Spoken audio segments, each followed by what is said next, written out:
నమస్తే. Shaft academy of media arts చలనచిత్ర రచనలో శిక్షణా కార్యక్రమానికి స్వాగతం. నేను డాక్టర్ చిలకమరి నటరాజ్. మనం ఈ ఫిలిం రైటింగ్ కోర్సులో డిఫరెంట్ మాడ్యూల్స్లో డిఫరెంట్ సబ్జెక్ట్స్ని ఎనలైజ్ చేసుకుంటూ వస్తున్నాం. ప్రాక్టికల్గా, థియరిటికల్గా అసలు ఒక స్క్రిప్ట్ని ఎట్లా రాసుకోవాలి, right from the idea to script, bounded script వరకు వెళ్ళే ప్రాసెస్లో డిఫరెంట్ ఎలిమెంట్స్ని ఒక్కొక్క మాడ్యూల్లో మనం ఎనలైజ్ చేసుకుంటూ వస్తున్నాం. లాస్ట్ మాడ్యూల్స్ వరకు మనము స్క్రీన్ ప్లే స్ట్రక్చర్, పారాడైమ్ అంటాము, స్ట్రక్చర్ ఆఫ్ ది ఫిల్మ్ అంటాము. దీన్ని కథకి కథనంకి ఉండే తేడా ఏంటి, వీటి గురించి డిస్కస్ చేసుకున్నాము. ప్లాట్ లేదా arrangement of the scenes in an ఆర్డర్ని మాట్లాడుకున్నాము. అయితే సీన్స్ని విడివిడిగా చేయలేం కాబట్టి సీక్వెన్స్ని మనం ఆర్డర్లో పెట్టుకోవాలి అని కూడా డిస్కస్ చేసుకున్నాం. సో ఈ మాడ్యూల్లో మనము అసలు ఒక కథని కథనంగా మార్చుకునేటప్పుడు ఎట్లా విడదీసుకుంటాము, దాన్ని మనం దేన్ని బేస్ చేసుకొని ఎందుకు మార్చుకోవాలి, అసలు దృశ్యం అంటే ఏంటి, వాటికి సంబంధించిన ఎలిమెంట్స్ని ఈ 1-2 మాడ్యూల్స్లో మనం ఎలాబరేటెడ్గా మాట్లాడుకోవడానికి ట్రై చేద్దాం. దృశ్యము, సీన్ రెండు సమానమైనవి. ఆల్రెడీ ఇంతకుముందు మనం మాట్లాడుకున్నాము. గ్రీక్ పదము స్కానే అనే పదం. స్కానే అంటే ఒక వెనక ఉండే ఒక గోడ, ఆ గోడ మీద ఒక పెయింటింగ్ వేసి దాని ముందు యాక్టింగ్ చేసేవాళ్ళు. అంటే ఆ ప్రాసెస్లో వాళ్ళు స్కేనే అంటే ఆ గోడ మీద వేసిన పెయింటింగ్ ఏదైతే ఉందో, painting in the sense back drop, దాని ముందు చేసేవాళ్ళు. అంటే ఒక రాజభవనమో లేదా ఒక టెంపులో లేకపోతే ఒక అడవో ఒక ఎడారో ఇలాంటిది ఒకటి వేసేసి దాని ముందు చేసేవాళ్ళు. దాని ముందు చేస్తున్నారు కాబట్టి స్కేనే, ముందు చేస్తున్నారు కాబట్టి ప్రో స్కేనే అని అనడం మొదలెట్టారు. దాన్ని సీన్, స్కానేని సీన్ని ప్రొసీనియంగా అయింది. స్కేనే కాస్త ప్రొసీనియం అయింది. ప్రొసీనియంనే మనం ఇప్పుడు రవీంద్ర భారతి లాంటి ఆడిటోరియంలో 3 వైపుల క్లోజ్ ఉండి ఒకవైపు ఓపెన్ ఉండే ఆడిటోరియంస్ని మనం ప్రొసీనియం థియేటర్స్ అంటాం. సో అంటే closed auditoriums, open air auditorium, proscenium, arena, parabola stage, thrust stage, ఇట్లా రకరకాల స్టేజెస్ ఆడిటోరియంస్లో ఉంటాయి. వాటిల్లో ప్రొసీనియం అనేది నాటకం వేసే ప్రాసెస్లో ఎక్కువగా ప్రాచుర్యాన్ని పొందిన స్టేజెస్. మనం సినిమా కూడా దాదాపుగా దాన్ని బేస్ చేసుకునే చేస్తున్నాం. మనకి స్క్రీన్ ఉంటుంది, దాని ముందు మనం కూర్చొని చూస్తాము. అయితే 2 డైమెన్షనల్ స్క్రీనే కానీ మనకు అది 3 డైమెన్షనల్గా కనబడుతుంది. సో ఈ స్కానే అనే పదం నుంచి వచ్చిన సీన్ అనేది మనము ఇక్కడ సినిమాకు సంబంధించి ఒక సంఘటనగా మనం డిస్కస్ చేసుకుంటాము. సీన్కు ఉండాల్సిన లక్షణాలు ఏంటి మనం ఇంతకుముందు కొంచెం మాట్లాడుకున్నాం. ఇప్పుడు డీటెయిల్గా మాట్లాడుకోవడానికి ట్రై చేద్దాం. మామూలుగా వాళ్ళు ఏదైతే స్కానే ముందు చేసే సీన్ అనే పదంకి వాళ్ళు పెట్టుకున్న పాయింట్ ఏంటంటే, ఒకసారి నటులందరూ ఆ రంగస్థలం మీద నుంచి నిష్క్రమించి వెళ్ళిపోవడం. అంటే ఒకసారి వచ్చారంటే వెళ్ళిపోయి లైట్స్ ఆఫ్ ఉండేవి కాదు. ఆ కాలంలో కేవలం ఒక కాగడాల వెలుతురులోనో లేకపోతే డే లైట్లోనో, మనకి భారతదేశంలో కాగడాల వెలుతురులో నాటకాలు చేసినట్టుగా మనకి ఆధారాలు ఉన్నాయి. కానీ వెస్ట్రన్ వరల్డ్కి వెళ్తే రాత్రిపూట నాటకాలు ప్రదర్శించిన ఆధారాలు చాలా తక్కువ. మనకి రోమన్ థియేటర్లో ఇండోర్ ఆడిటోరియం వచ్చేంత వరకు కూడా రాత్రిపూట కానీ ఇంటీరియర్లో కానీ నాటకాలు వేసిన చరిత్ర మనకి కనబడదు. గ్రీకులో ఓపెన్లో ఆ టెంపుల్ ముందుండే ఒక దాన్ని ఏమంటామంటే ఒక మెట్ల లాంటి ఉండి దాని ముందుండే ఒక ఎరీనా లాంటి ప్లేస్లో నాటకాలు ప్రదర్శించేవాళ్ళు. వాళ్ళందరూ ఆక్రోపోలిక్ హిల్స్ అంటాము, అంటే ఆ కొండ చర్యల మీద కూర్చొని నాటకాన్ని చూసేవాళ్ళు. అప్పుడు వీళ్ళు గట్టిగా అరుస్తూ పాటలు పాడుతూ మూమెంట్స్ని ఎక్స్ట్రా చేస్తూ నాటకాలు చేసే ప్రాసెస్ నుంచి మనం ఇవాళ సాఫిస్టికేటెడ్ నటన వరకు మారిపోయాము. అయితే అప్పట్లో లేని ఆర్టిఫిషియల్ లైటింగ్ అంతా కూడా తర్వాత కాలంలో యాడ్ అవుతూ వచ్చింది. ఇప్పుడు మనం సీన్కు పెట్టుకునే అర్థాలకి అప్పుడు వాళ్ళు పెట్టుకునే అర్థానికి చిన్న తేడాలు ఉన్నాయి. అవేంటో తెలుసుకోగలిగితే అప్పటికి ఇప్పటికి వచ్చిన మార్పులు మనం అర్థం చేసుకోవడానికి అవకాశం ఉంటుంది. ఆ స్కెనే ముందు అందరూ ఒకసారి వచ్చి మళ్ళీ వెళ్ళిపోతే ఒక సీన్ అయిపోయినట్లు లెక్క. అంటే రంగస్థలం మీద నుంచి పాత్రలు మొత్తం నిష్క్రమించేవి. ఎందుకంటే లైట్స్ ఆఫ్ లేవు కాబట్టి ఒకసారి వెళ్ళిపోతే చిన్న చేంజ్, మళ్ళీ వచ్చారు, మళ్ళీ వస్తే అక్కడ జరిగేది. అంటే ఒక సమయంలో జరిగే, ఒక ప్రదేశంలో జరిగే ఒక సంఘటన. ఇది ఆల్రెడీ మనం ఒకసారి డెఫినేషన్ మాట్లాడేసుకున్నాం ఒక మాడ్యూల్లో. ఒక సమయంలో ఒక ప్రదేశంలో జరిగే ఒక సంఘటన, దీన్ని సీన్ అనేవాళ్ళు. మనం దృశ్యం దగ్గరికి వచ్చేసరికి కూడా దాన్నే మనం వాడుకుంటున్నాము. ఒక సమయంలో ఒక ప్రదేశంలో జరిగే ఒక సంఘటనని మనం దృశ్యము అంటున్నాము. దృశ్యం అంటే యాక్చువల్గా చూడడానికి వీలైంది అని అర్థము.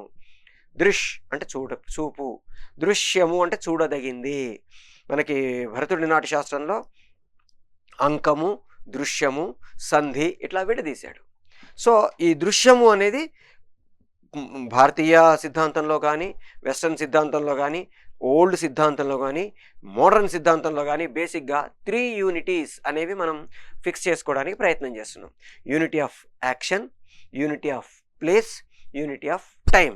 ఈ 3 యూనిటీస్ ఉంటే దాన్ని మనం ఒక దృశ్యంగా పరిగణిస్తాము, ఒక సీన్గా పరిగణిస్తాము. ఒకే సమయంలో ఒకే ప్రదేశంలో జరిగే ఒక సంఘటన, ఒకటే యాక్టివిటీ మారినా సీన్ మారినట్టు లెక్క, ప్లేసు మారినా సీన్ మారినట్టు లెక్క, తర్వాత టైం మారినా సీన్ మారినట్టు లెక్క. ఇవాళ జరిగింది మళ్ళీ రేపు, లేదా మార్నింగ్ జరిగింది ఈవినింగ్ జరుగుతుంది. ఎందుకంటే లైట్ చేంజ్ చేయాలి, యాక్టివిటీ చేంజ్ చేయాలి, ఇవన్నీ చేంజెస్ చేసే ప్రాసెస్లో ఆటోమేటిక్గా దృశ్యము మారిపోయింది అంటాము. అయితే కొన్నిసార్లు సినిమాలలో మనకి కంటిన్యూగా వెళ్తూ ఉంటుంది సీను. ఉదాహరణకి ట్రావెల్ చేస్తున్నారు, బస్ ఎక్కారు, వెళ్తూ ఉన్నారు, ఎక్కడా బ్రేక్ లేకుండా కంటిన్యూగా వెళ్తున్నంతసేపు ఒక సీనే. ఎక్కడన్నా బ్రేక్ వచ్చి దానికి మనం యాక్టివిటీ చేంజ్ ఓవర్లోనో, టైం చేంజ్ ఓవర్లోనో, లేకపోతే ప్లేస్ చేంజ్ ఓవర్లోనో మనం చూపిస్తే సీన్ మారినట్టు లెక్క. ఇది మనం దృష్టిలో పెట్టుకొని మనం దృశ్యాలని రాసుకోవడానికి ప్రయత్నం చేస్తాము. దృశ్యము అనగానే మనం ఒక fixed place, fixed time, fixed activity, ఈ 3 పెట్టుకొని మనం రాయడానికి ప్రయత్నం చేస్తాం. మనం ఇంతకుముందు ఒక మాడ్యూల్లో చెప్పుకున్నట్టు టోటల్గా మన కథ మొత్తాన్ని 5S అని మాట్లాడుకున్నాం మనం. ఇవాళ మనం ఈ 5S ఎలాబరేట్ చేసుకొని ఈ దృశ్యం గురించి ఇంకా కొంచెం కూలంకషంగా మాట్లాడుకుందాం. ఈ 5Sలలో మొదటి S టోటల్ స్టోరీ.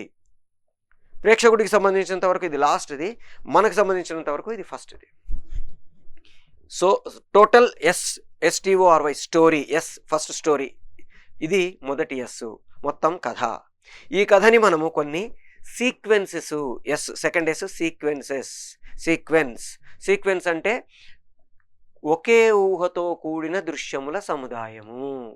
అంటే మనం ఆల్రెడీ వీటిని కొంచెం మాట్లాడుకున్నాము, ఇప్పుడు ఎలాబరేటెడ్గా మాట్లాడుకుంటున్నాం. ఒకే ఊహతో కూడిన దృశ్యముల సముదాయం అంటే ఉదాహరణకి పెళ్లి చూపుల దగ్గర నుంచి పెళ్ళి అయిపోయేంత వరకు దాదాపుగా సీన్స్ అన్నీ ఒకే పాయింట్తో ఉంటాయి. ఇప్పుడు సీతమ్మ వాకిట్లో సిరిమల్లె చెట్టు తీసుకుందాం. పెళ్ళి అన్నారు, అనగానే డంటారు మ్యూజిక్ స్టార్ట్ అయింది, వాళ్ళని లేపారు, స్నానాలు చేశారు, వచ్చారు, తర్వాత అక్కడ ఇంట్లో వంటలు చేస్తున్నారు, కాఫీలు టీలు తాగే వాళ్ళు తాగుతున్నారు, చుట్టాలు వచ్చారు, చుట్టాలకి టీలు కాఫీలు ఇస్తున్నాము. ఇట్లా ఈ ప్రాసెస్ అంతా మధ్యలో గిరిబాబు గారు వాళ్ళు వచ్చారు, ఇంకొక ప్రభు గారు వాళ్ళు వచ్చారు, వేరే ప్రశాంత్ గారు వాళ్ళు వచ్చారు. ఇట్లా ఆల్మోస్ట్ చుట్టాలందరూ వచ్చే ప్రాసెస్ అంతా కలిపితే మొత్తం టోటల్గా పెళ్ళి అయిపోయేంత వరకు ఒక సీక్వెన్సు. చావు, చనిపోయారు, మన పాడె మీద శవాన్ని పెట్టాము, తీసుకొని వెళ్తున్నాము, అక్కడికి వెళ్ళాము, శ్మశానంలో దాన్ని చితి మీద పెట్టాము, చితి అంటించాము, బాధపడ్డారు, ఇంటికి వచ్చారు, స్నానాలు చేశారు, ఇంటికి వచ్చారు. ఇదంతా ఒక సీక్వెన్స్. ఒక బిజినెస్ స్టార్ట్ చేశాడు ఒక హీరో, ఆ బిజినెస్లో ఒక ప్లేస్కి చేరాడు, ఇదంతా ఒక సీక్వెన్స్. ఇట్లా ఒకే ఊహతో కూడిన, అంటే సేమ్ పాయింట్ని కంటిన్యూ చేస్తూ వచ్చే సీన్స్ ఏవైతే ఉన్నాయో వాటన్నిటిని మనము సీక్వెన్స్ అంటాము. దీన్ని తెలుగులో దీనికి సమానమైన యాక్చువల్గా పదం దృశ్యగుచ్ఛమనో, దృశ్య సముచ్చయమనో, దృశ్య మాలికానో, ఇట్లా రకరకాల పేర్లతో పిలవాలి. అయితే అవన్నీ మళ్ళీ కాంప్లికేటెడ్ లాగా అనిపిస్తాయని పరుచూరి గోపాలకృష్ణ గారు ఆయన PhDలో సన్నివేశము అనే పదాన్ని వాడాడు. యాక్చువల్గా భరతుడి నాట్యశాస్త్రం ప్రకారం కానీ, సంస్కృతంలో ఉండే వీటి ప్రకారం కానీ నివేశము అంటే ఒకచోట జరిగేది, ఒకచోట కలిపేది అని అర్థము. సన్నివేశమన్నా దృశ్యమన్నా ఒక రకంగా చెప్పాలంటే సేమ్. కానీ మనకి ఈ సీక్వెన్స్కు సమానమైన పదంగా సన్నివేశము అంటే అన్నిటినీ కలిపేది అని ఒక ఊహను తీసుకొని పరుచూరి గోపాలకృష్ణ గారు ఈ సీక్వెన్స్ అనే పదానికి సమానంగా సన్నివేశము అనే పదాన్ని వాడడం మొదలెట్టారు.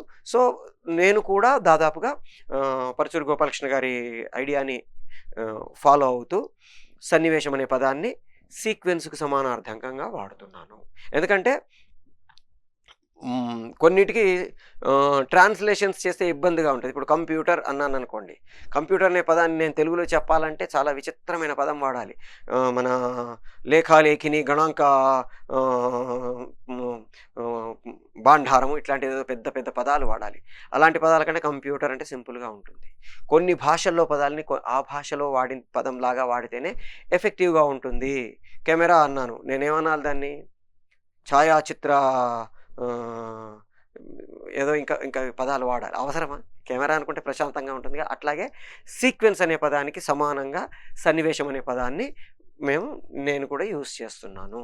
ఇప్పుడు మొత్తం మన కథని సన్నివేశాలుగా విభజించుకుంటాము. ఉదాహరణకి 'గీత గోవిందం' అనే సినిమా తీసుకుందాం అనుకుందాం. ఎందుకు 'గీత గోవిందం' చెప్తున్నానంటే, ఈ మధ్య కాలంలో చూసిన వాటిల్లో అందరూ దాదాపుగా చూసే సినిమా లాంటిది కాబట్టి 'గీత గోవిందం' వాడుతున్నాను. ఓ 'పాతాళ భైరవో', 'మాయాబజారో' లాంటిది చెప్తే ఈ జనరేషన్‌లో ఉండే వాళ్ళకి అంత ఈజీగా అందకపోవచ్చు.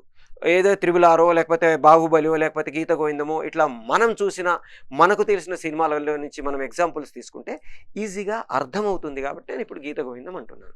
'గీత గోవిందము' తను ఒక ఆలోచనతో ఉన్నాడు.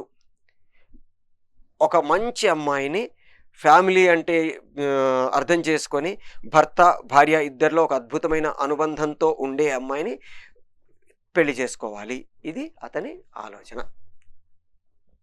ఇక్కడ దాకా బాగుంది.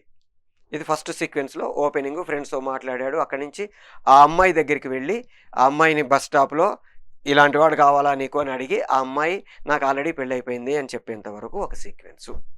ఇప్పుడు రెండో సీక్వెన్సు, ఇతను గుళ్ళో ఒక అమ్మాయిని చూశాడు. నచ్చింది. ఓ ఊహలో పాట కూడా వేసేసుకున్నాడు, సగం పాట అయిపోయింది. ఫ్రెండ్స్‌తో డిస్కస్ చేశాడు. బావుంది. Very good. ఇప్పుడు అక్కడ దాకా ఒక సీక్వెన్సు. ఇప్పుడు బస్ ఎక్కాడు. బస్సులో అమ్మాయిని చూశాడు. ఫ్రెండ్‌కి ఫోన్ చేశాడు. ఆ అమ్మాయి ఇతనితో మాట్లాడింది. చిన్న పాప ఏడుస్తుంటే సముదాయించారు. ఒక ముసలమ్మ వచ్చి నాకు సీటు కావాలని అడిగింది. ఇతను వెనక్కెళ్ళాడు.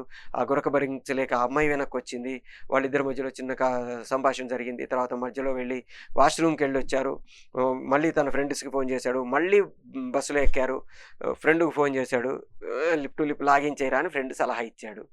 ఈడు పాపం క్యారెక్టర్ అట్లాంటిది కాదు కాబట్టి తప్పు అనుకున్నాడు. కానీ ఓ చిన్న మెమరీ కోసం ఆ అమ్మాయితో ఒక సెల్ఫీ తీసుకుందాం అనుకొని ట్రై చేసే ప్రాసెస్‌లో స్పీడ్ బ్రేకర్ మీద నుంచి ఎగిరింది. అనుకోకుండా ముద్దు పడిపోయింది.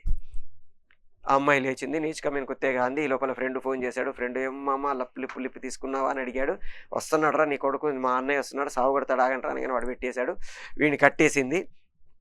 అన్నయ్య కాకినాడకు ఫోన్ చేసింది. కాకినాడలో అక్కడ గుడి సెంటర్‌లో ఆగగానే నా కొడుకు సంగతి చెప్దామన్నారు. బస్సు ఆగింది. ఇక్కడ దాకా ఒక సీక్వెన్స్. టోటల్ బస్సుకు సంబంధించింది టోటల్‌గా ఒక సీక్వెన్స్.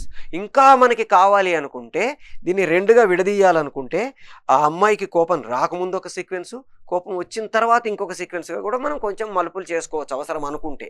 బట్ అక్కర్లేదు. మనకి నిజానికి బస్సు జర్నీ మొత్తం ఆ travel of the making love మొత్తం ఒక సీక్వెన్స్‌గా తీసుకుంటే, అతడు ఎట్లా ఫెయిల్ అయ్యాడు, ఆ అమ్మాయికి అతని మీద ఒక దురభిప్రాయం ఎట్లా ఏర్పడింది అనే టాపిక్, మొత్తం ఆ టాపిక్ అంతా నడిచే సీక్వెన్స్ మనకు అక్కడికెళ్ళింది. బస్సు దిగాడు, పారిపోయాడు. ఇక్కడ ఆ అమ్మాయి వాళ్ళ అన్నయ్య వచ్చాడు, దూకి పారిపోయాడు అన్నయ్య అంది. అద్దం బద్దలు కొట్టుకున్నాడు. సరే అయిపోయింది.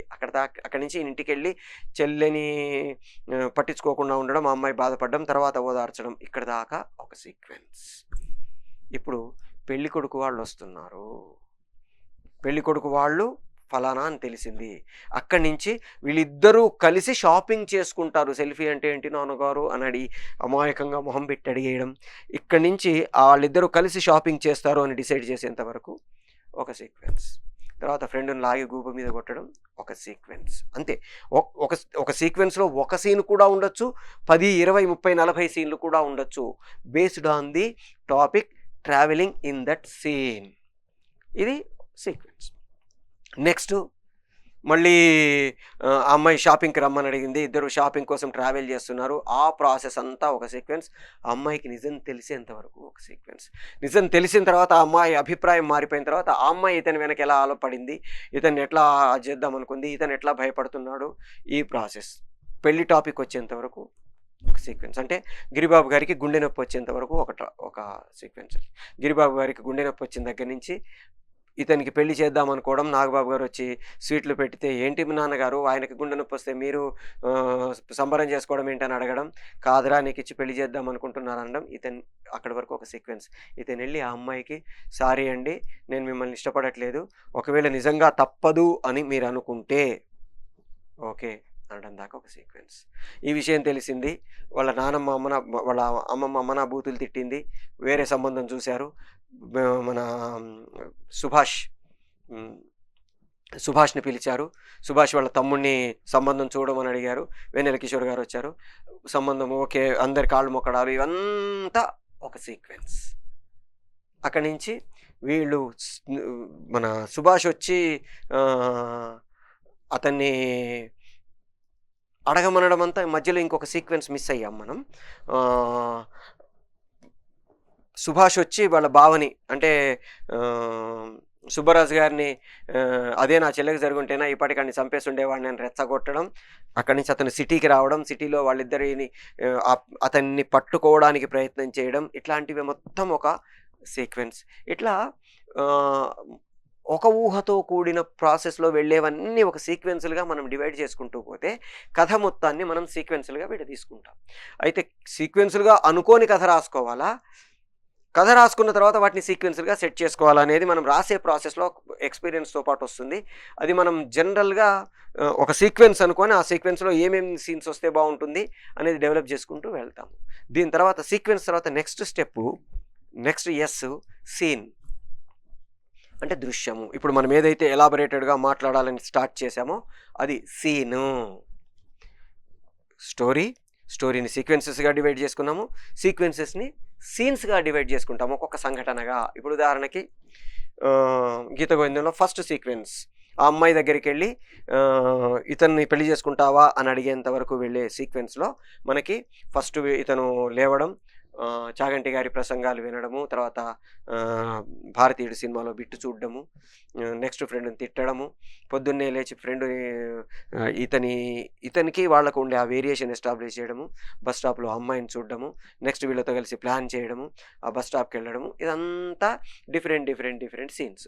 ఒక సీక్వెన్స్లో 5 సీన్స్ ఉండొచ్చు, 7 సీన్లు ఉండొచ్చు, 10 ఉండొచ్చు, 15 ఉండొచ్చు, ఒక సీన్ కూడా ఉండొచ్చు, ఒక సీక్వెన్స్తో ఉండే సీన్స్ కూడా ఉండొచ్చు. అంటే మిగతా వాటితో సంబంధం లేకుండా ఒక సీన్ ఉంటే అది ఒక సీక్వెన్స్ కింద లెక్క. అట్లా ఒక సీన్ సీక్వెన్సా, 5 సీన్ల సీక్వెన్సా, 50 సీన్ల సీక్వెన్సా మనకు సంబంధం లేదు. ఎన్ని సీక్వెన్సులుగా డివైడ్ చేసుకుంటాం, ఈ సీక్వెన్స్లో ఎన్ని సీన్స్ ఉంటాయి, ఆ సీన్ అనేది నెక్స్ట్ స్టెప్. దాని తర్వాత స్టెప్ మనం చెక్ చేసుకుంటే షార్టు తర్వాత స్టిల్లు లేదా ఫ్రేమ్ అనేది ఒక రకంగా చెప్పాలంటే డైరెక్టర్కి సంబంధించిందే, రచయితకు సంబంధించింది కాదు. కానీ మనకెందుకు అవసరము అనే దాని గురించి ఇప్పుడు డిస్కస్ చేసుకోవడానికి ట్రై చేద్దాం.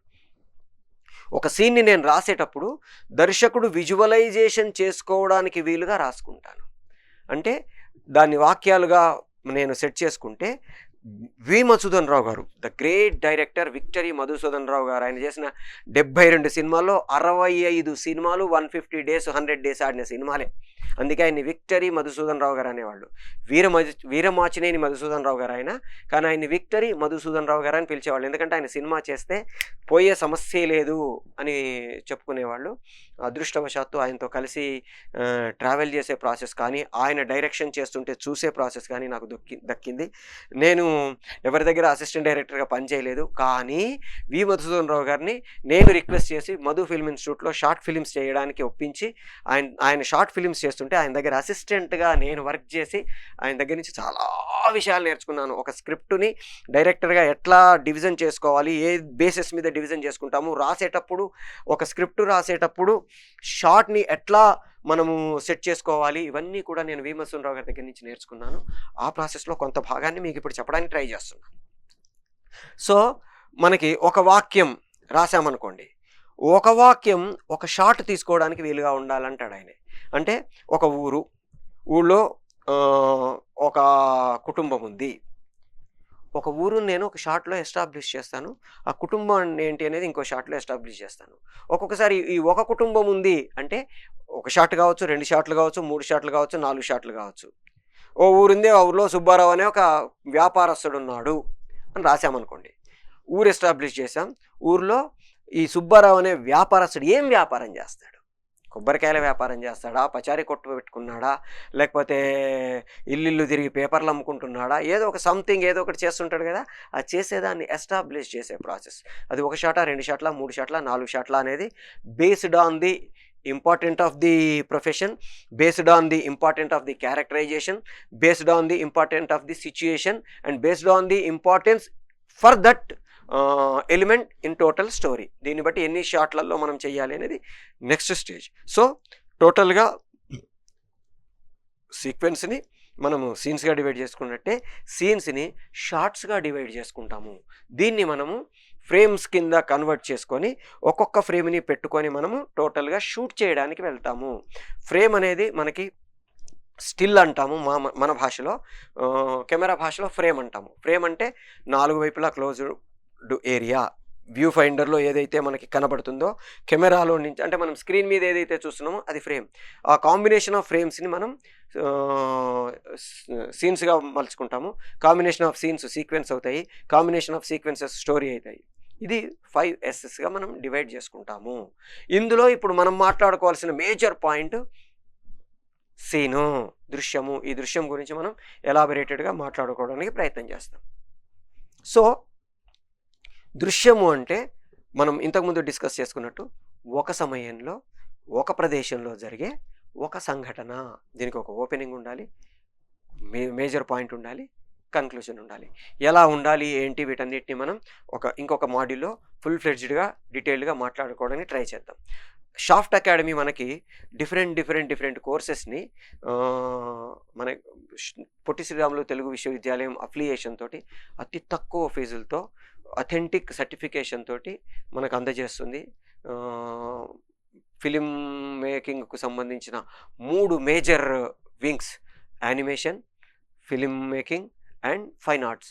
ఈ మూడిట్లలో డిప్లొమాసు, పోస్ట్ గ్రాడ్యుయేషన్ డిప్లొమాసు, డిగ్రీసు, పీజీసు వరకు కూడా డిఫరెంట్ స్టేజెస్లో మనకి అథెంటిక్ సిలబస్, ఇంటర్మీడియట్ బోర్డు కావచ్చు, SSC secondary board of education కావచ్చు, తర్వాత డిగ్రీస్ యూనివర్సిటీస్ కావచ్చు, వీటన్నిటి అఫిలియేషన్ తోటి స్పెసిఫిక్గా మనకి అందజేస్తుంది.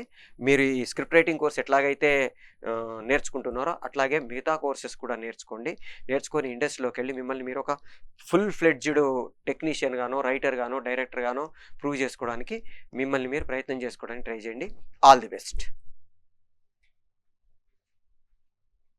ఓవరాల్